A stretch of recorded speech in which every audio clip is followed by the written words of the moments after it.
Both the WP and PSP have suggested spending more from reserves to meet our rising expenditure.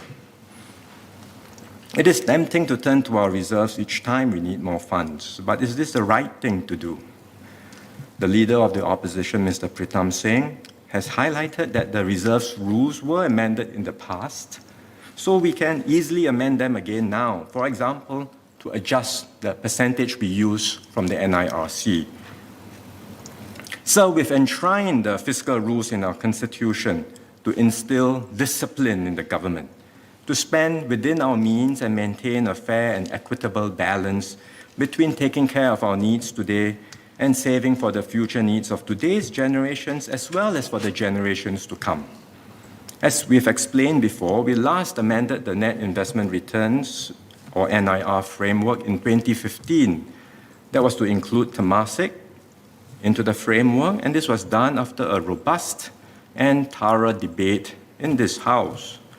We should not, at the first sign of need, push for changes in the rules just to take the easy way out and to avoid having to raise taxes to meet our growing, recurring expenditure needs.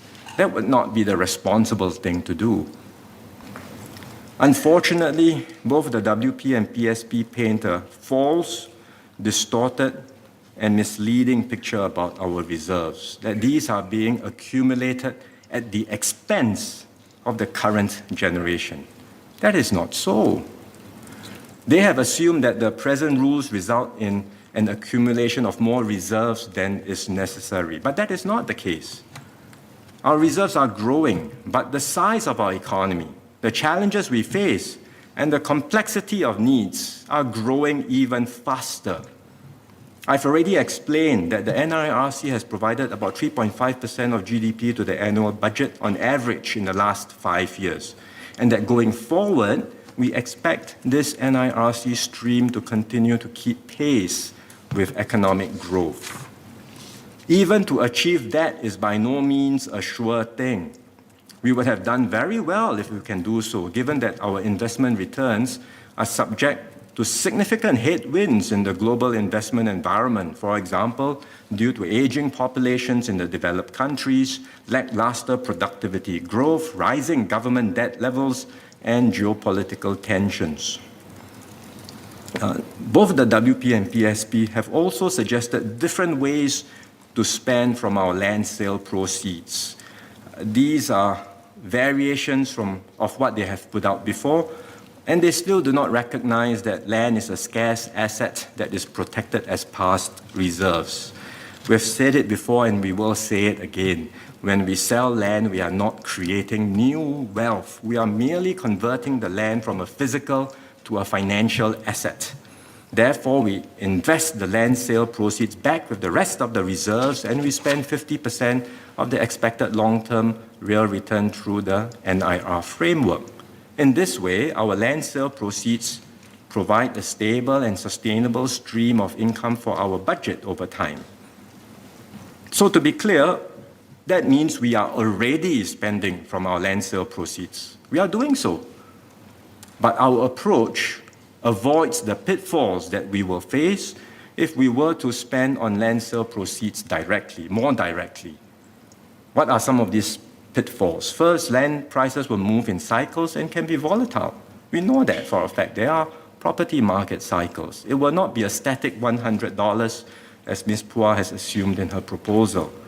And we do not want government revenues to fluctuate with the market because it makes government spending itself pro-cyclical and creates too much uncertainty for the government to plan long-term. Second, once a government gets used to relying on land sales to fund spending, it will have a vested interest to keep land prices high, to maximize revenues. This will ultimately hurt the economy and will hurt Singaporeans. Why would we want to do that? So the more prudent approach is to treat our land as a finite asset, as what we have done today. We sell the land that we need for urban development and invest the proceeds, as we are doing, to generate a steady income over time. This is a sound approach and it has served us well. Members need to understand that the risk for our reserves are in fact tilted on the downside. We have already drawn about $37 billion in past reserves over the past 2 years and are continuing to draw on them this year to keep up our public health defenses. Dr. Lim Wee Kiang and Ms. Tin Pei Ling asked about returning the sums that we have drawn from our reserves.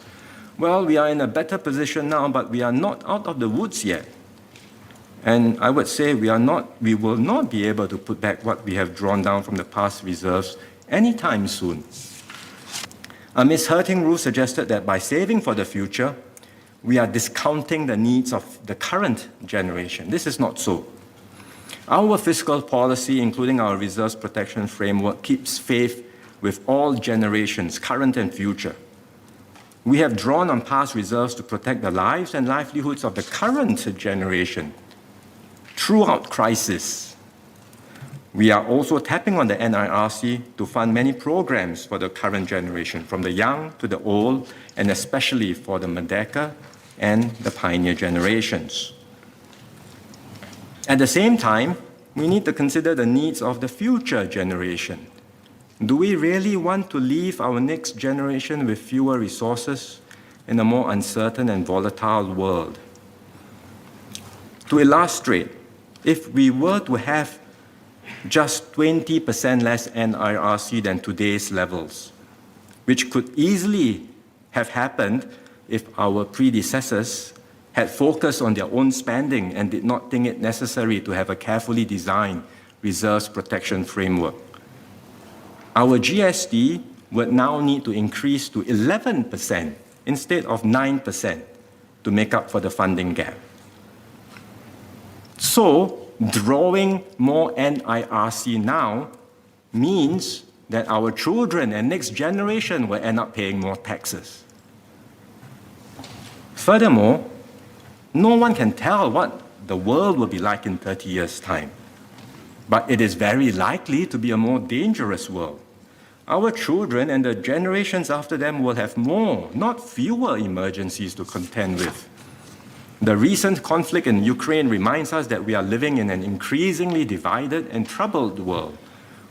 We will encounter more episodes where size matters, where might is assumed to be right, even though that's not a stand we can accept, and where international rules are blatantly ignored by major powers.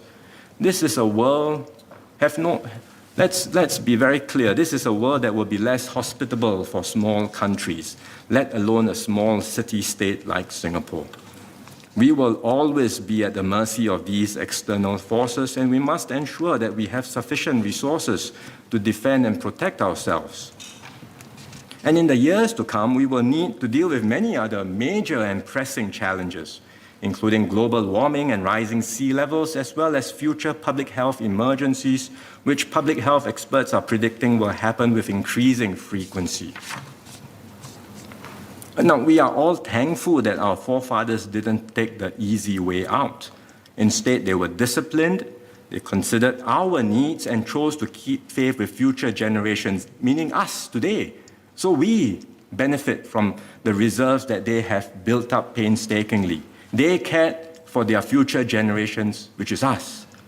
So what about us now? What should our attitude be? I say we continue to husband our reserves, keep faith with the generations after us, and ensure that they too will always have access to this rainy day fund to meet any emergencies, and importantly, a steady stream of income for their future needs. My biggest concern with these requests to use more of the reserves is that it reflects a certain cavalier mindset, one of spending whatever we can today and not caring sufficiently about tomorrow. And we see this happening throughout history and around the world. As countries become more affluent, they feel they have arrived and they get tempted by easy money. It begins with something small, allow standards to slide a little, just tweak the parameters a little. What harm does it do?